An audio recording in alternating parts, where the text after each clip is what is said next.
If you're a multidisciplinary artist, you've probably been told that you need to pick one thing. And if you're anything like most of the artists I work with, that advice feels completely wrong. And it is wrong, but it's also kind of right. I'm Professor Steven. I teach independent artists how to build a business around their work. And today I'm doing an art business audit for Pape Ink. Pape is a Panamanian illustrator, character designer, and muralist who wants to build a portfolio business across brand connections, creative education, and original art. He has a strong foundation to do all of those, but his business isn't generating enough income with any one of them yet. I'll show you why. And if you're a multidisciplinary artist trying to do more than one thing, you're going to want to see this one. Pape has been building his career for over a decade. His work is driven by childhood memories, inner child energy, and a point of view he's captured in an acronym, PAPE, which stands for Positive Action, Positive Emotion, which I love. His characters are vibrant, dynamic, and filled with a kind of spontaneous energy that comes from someone who genuinely loves the act of making things. He's collaborated with Adidas and Fox Sports. He's designed a board game that's been sold to 50,000 homes. He's been featured on Pictoplasma, and he has a following of over 40,000 on Instagram, nearly 18,000 on TikTok, and close to 9,000 on YouTube, where his stated mission is to help 10,000 illustrators live from their creativity. He has a cohort course and market and a portfolio of commercial work that spans murals, brand identity, apparel, and character design. Pape's goal is consistent monthly income from a combination of art sales, licensing, content creation, and brand collaborations. He wants a portfolio business. Here's what I found. Before I get into the diagnosis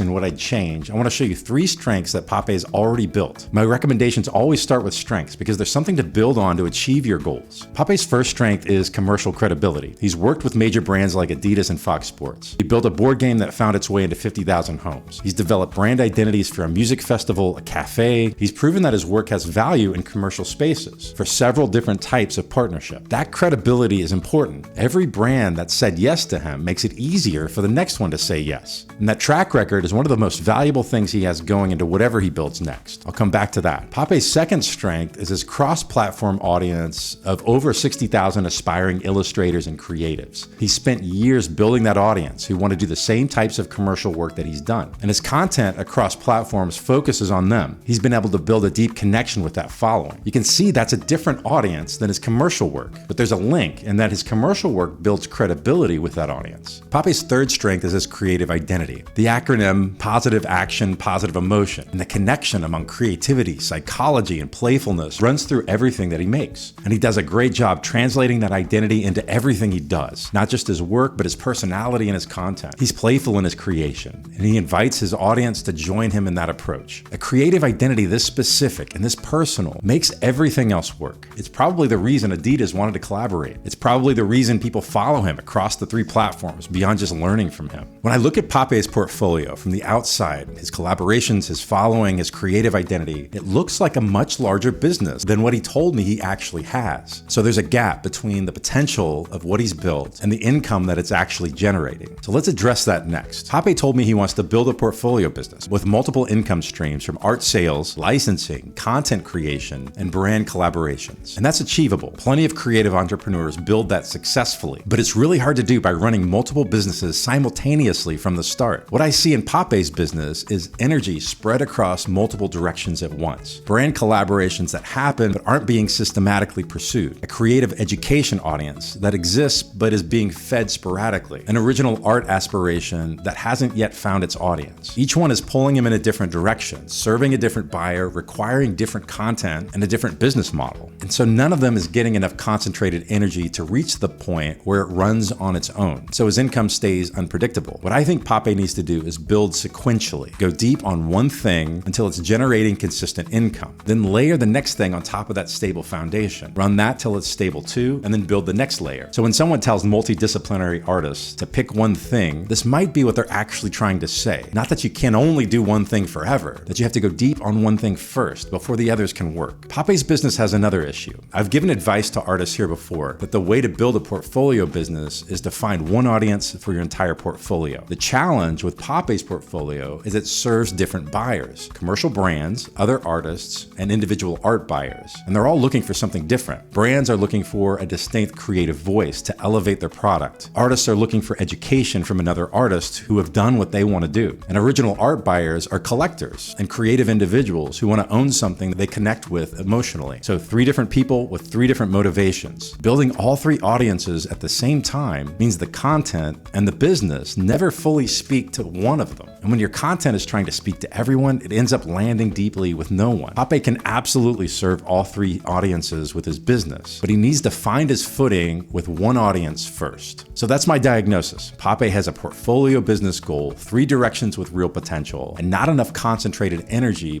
behind any one of them to break through. The answer isn't to give up on the portfolio, it's to build it in the right way. In the next part, I'll show you what I do. The first priority is going to require a hard choice. Pape needs to start by picking one of his businesses to focus on for a while. Not forever, just for now. You can't hone an offering, build a consistent sales funnel, or even learn how to price work correctly until you know what business you're actually building and who you're building it for. I see 3 different directions Pape could take here. The first one is the brand collaboration path. Pape has already landed brand deals with Adidas and Fox Sports. He has a portfolio of commercial work across multiple categories. So the foundation for a consistent brand collaboration practice is there. What I don't see is a deliberate outreach strategy, a clear services offering, and a pricing structure designed to hit a monthly income target rather than reacting to opportunities as they come in. The audience for this path isn't on social media in the same way that a consumer audience is. It's in brand studios, creative agencies, and marketing departments. Finding them requires a different kind of effort than just posting content. Pape's second option is the creative education path. He's built an audience of tens of thousands of aspiring illustrators across 3 platforms who have opted in specifically to learn from him. He has a course in market. He has over a decade of real experience to teach from. The infrastructure here is further along than the other 2 paths, but what's missing is consistent content to keep feeding that audience, a functioning email list to own the relationship with them, and a scaling strategy for the course that goes beyond small cohorts. Pape's third option is one that he told me he aspires to do, selling original work to an audience of collectors and creative individuals. His creative identity and his work are absolutely strong enough to support this. His location in Panama, his Latin American roots give him a specific lens that's genuinely distinctive in the collector market. But this audience doesn't exist for him yet. It would need to be built largely from scratch with different content than what he's currently making, and that takes time. If I were running Pape's business, I'd go deep on brand collaborations first. And here's why. It's the path with the most proven traction. He's got case studies from big brand collaborations that he can use to build a deliberate outreach practice, to land even more of those. That doesn't require him to build a new social media presence. It's a direct marketing and sales model, identifying target brands to work with, finding the right people who manage those brands, and building relationships with them. Focusing on brand collaboration also feeds the other 2 opportunities. Every new brand collaboration makes him more credible with his audience of creatives who want to learn from him. And it also puts his work into public spaces more often, giving him a platform to connect with original art buyers that would be really difficult for him to build on his own. He could even focus his reach on brands that his original work buyer audience is also likely to buy. That could set the original work engine in motion without having to build new social media accounts and an entirely new content strategy to feed them. A deliberate brand collaboration practice means knowing which companies are the right fit for Pape's aesthetic and actively pursuing them rather than waiting to be discovered. It means having a clear services page that's easy for a brand manager to understand and to act on. It means pricing projects at a level that reflects the commercial value being created, not just the hours involved. And it means building relationships in the brand and the creative agency world the same way that Pape builds relationships with his social audience, consistently and with genuine curiosity. Pape already knows how to do this. He just hasn't organized it into a deliberate practice yet. Once whatever direction Pape chooses is clear, he needs to build a business around that direction. That includes designing an offer to hit his monthly income goal and then building the infrastructure to sell that offer consistently. The good news is that I see a path to Pape's monthly revenue goal with any of the 3 directions he might take. Pape has 3 directions he could take his business: more commercial brand deals, selling education to other artists, or selling original work to collectors. Once he's chosen his path, Pape needs to design an offer that can actually hit his monthly income goal. To achieve consistent revenue, you have to know exactly what you're selling, who it's for, what it costs, and how many you need to sell to hit a monthly revenue goal before you start selling it. So I'd start with the math. For the brand collaboration path, one well-priced licensing agreement or a retainer relationship with a marketing team